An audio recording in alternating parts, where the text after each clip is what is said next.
Hey everybody, this is Tony.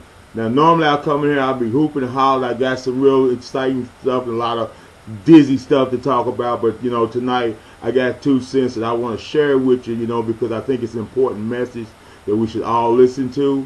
Now I come on here and I talk a lot about sports and I give my opinions, and you might like it, might not like it, and I understand that. But what I'm saying is I try to share the information. And one of the things that shares information with us is the way the broadcasters call games. And one of the conversations we've always had throughout the past few years is why didn't U of L ever get the respect that they deserve? Everybody kept saying they just don't say nothing about us. They just don't say nothing about us. And I understood that. And I had my ideas. I passed my ideas on. We shared different ideas about what it might have been. Well, I just came across a rant that was on the YouTube, and it was from Bob Valvano. Bob Valvano calls a lot of games in the Louisville area, and he's quite prominent ESPN commentator. Well, this rant pretty much lays out a consistent pattern of denial, where it seems that ESPN was trying not to promote Louisville, yet try to validate Florida's inability to win the Sugar Bowl.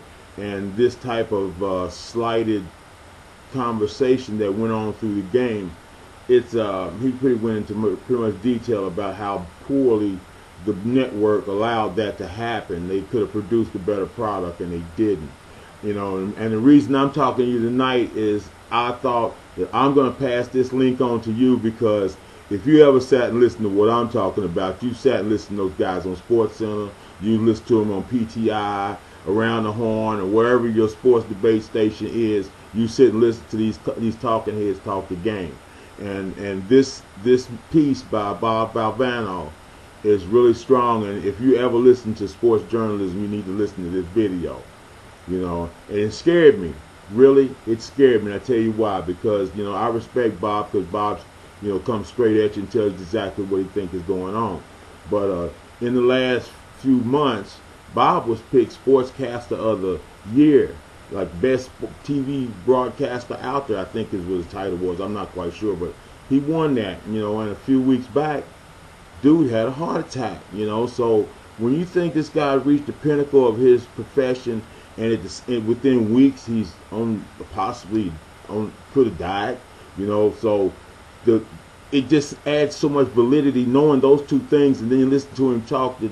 I don't think he had anything to hide and anything to make up about what he said. So here's the link. Now, if you're watching this, I'm going to put the link right down there under this picture, so then you can watch it. It's about 40 minutes long, but he's got a story. You need to hear it because, well, that's a little bit more than 2 cents, but I think this is a quarter that you ought to put in your pocket and keep. It's been Tony. I'll talk to you in a little while.